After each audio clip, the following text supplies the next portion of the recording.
How in the world can a car company insult its own customers, stir trouble with other car brands, sue celebrities, ban millionaires from buying their products, and somehow still have people begging to give them money? Imagine walking into a luxury store, spending $300,000 and the company still acting like, respectfully, you are the lucky one here. That's Ferrari. Because Ferrari does not behave like a normal car company. Toyota wants you, BMW wants you, Mercedes definitely wants your money. Ferrari wants exclusivity. Ferrari wants to decide whether you are worthy of the privilege of spending your own money on their product. And if they decide you are not, no Ferrari for you. Which raises a very important question. How did one car company become so arrogant and somehow remain one of the most respected and desired brands on the entire planet? To understand Ferrari, you first have to understand the man who built it. Enzo Anselmo Ferrari, born in Modena, Italy in 1898. His father wanted him to be an opera singer, but Enzo wanted to race cars. Enzo raced for Alfa Romeo in the 1920s. He was competent, but not exceptional as a driver. What he was exceptional at was understanding cars and racing. He started Scuderia Ferrari as an Alfa Romeo racing team in 1929. From the beginning, Enzo was clear about his priorities. He was not interested in comfortable road cars. He was not interested in mass production. He was not interested in customer feedback, customer satisfaction surveys, or customer anything. What Enzo cared about was racing.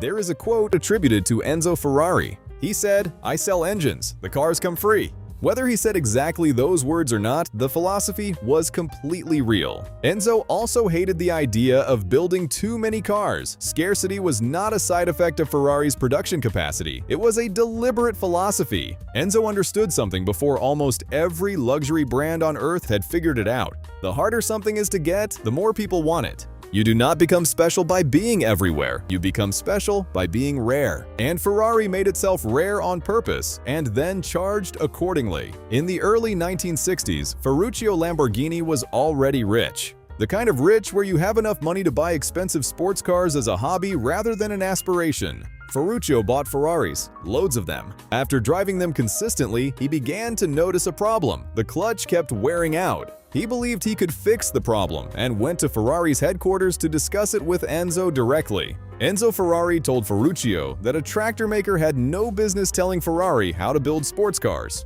The disrespect, Ferruccio Lamborghini reportedly said something along the lines of, "Fine, I will build my own."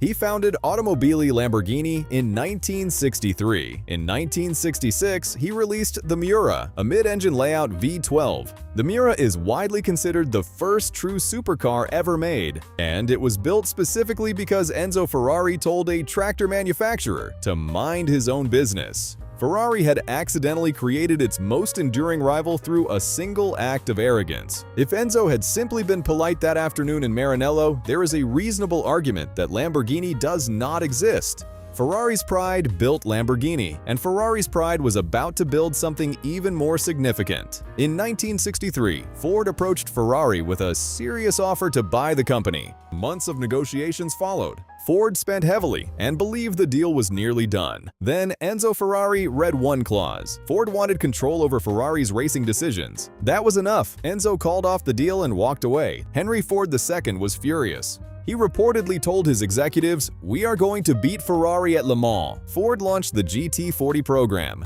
The initial results were not encouraging. The first GT40S failed repeatedly. Then came 1966. Ferrari had won Le Mans from 1960 to 1965, 6 consecutive victories. Ford arrived in 1966 with a GT40 program. Ford finished first, second, and third at Le Mans in 1966. Ferrari was beaten so bad that it was not even a competition. Ford won again in 1967, 1968, and 1969. Ferrari's pride accidentally created Lamborghini. Ferrari's pride accidentally created one of the greatest racing programs in Ford's history. The pattern of Ferrari's arrogance producing extraordinary results for other people was becoming very consistent. Ferrari has a documented habit of banning customers, regardless of fame or wealth, not for missing payments, but for embarrassing the brand. 50 Cent's Ferrari 488 broke down and got towed. He posted about it on Instagram, calling it a lemon, and joked he'd trade it for a smart car. Ferrari did not appreciate the joke, so he was blacklisted.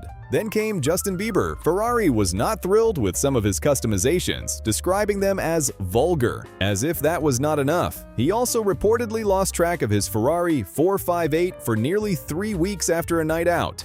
Deadmau5 wrapped his Ferrari in Nyan Cat graphics and renamed it Ferrari. The internet loved it, but Ferrari didn't. Ferrari's lawyers sent a cease and desist over a rainbow cat, also earning him a blacklist. Chris Harris, a respected automotive journalist, accused Ferrari of doctoring press cars to outperform customer models and lost his press car access immediately. Kim Kardashian was reportedly blacklisted after modifying her 4-58. Antigua landed on the list after falling behind on lease payments. The most significant blacklisting story involves a man named Michael Eisner, the former CEO of Disney. Eisner reportedly purchased a Ferrari Enzo and then attempted to have it featured in promotional materials in a way Ferrari had not approved. Ferrari allegedly banned him from future purchases. These are not isolated incidents.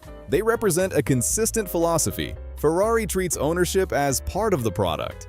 Embarrass the brand and you'll lose the privilege. Ferrari's competitiveness is not limited to customers who embarrass the brand. Ferrari competes with other manufacturers with the same personal intensity. The most famous is Ferrari and Lamborghini rivalry that has defined Italian supercar culture for 60 years. Then came Porsche at Le Mans, German precision versus Italian passion. In Formula One, Ferrari battled McLaren through some of the sport's greatest eras. And later in modern era of Formula One, Ferrari watched Mercedes dominate for 7 straight championships. Because with Ferrari, the competition never ends. At this point, Ferrari sounds less like a car company and more like a company actively trying to self-sabotage. They insulted competitors, walked away from Ford, blacklisted customers, and argued with celebrities, and somehow people still cannot get enough.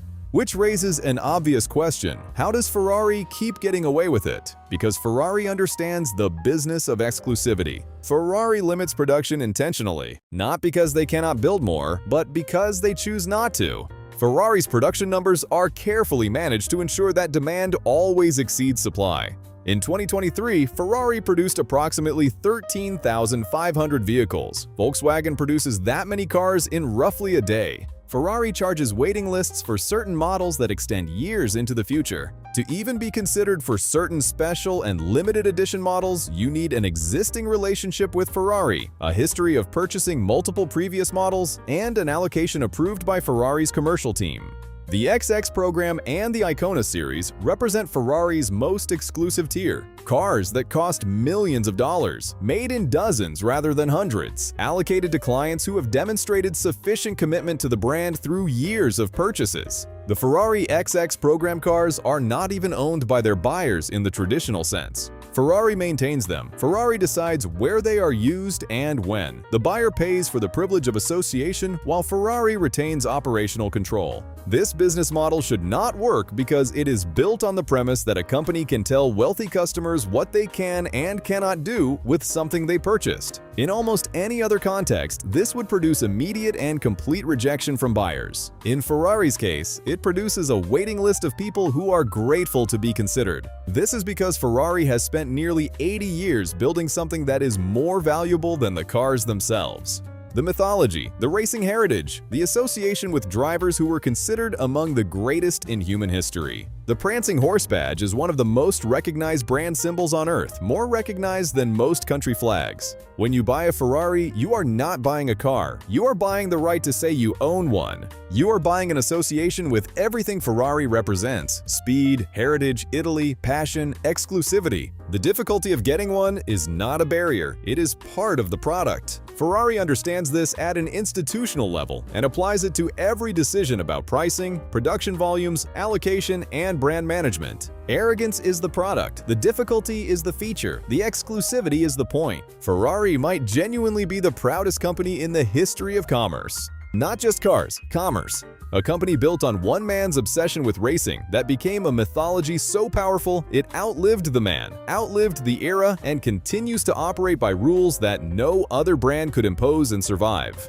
Every rivalry made Ferrari more interesting, every blacklisting made ownership more exclusive, and every time Ferrari behaved in a way that should have damaged them, the brand somehow emerged stronger. Hit subscribe if you enjoyed the video, and turn on notification to let you know when a new video drops. Thanks for watching and see you in the next one.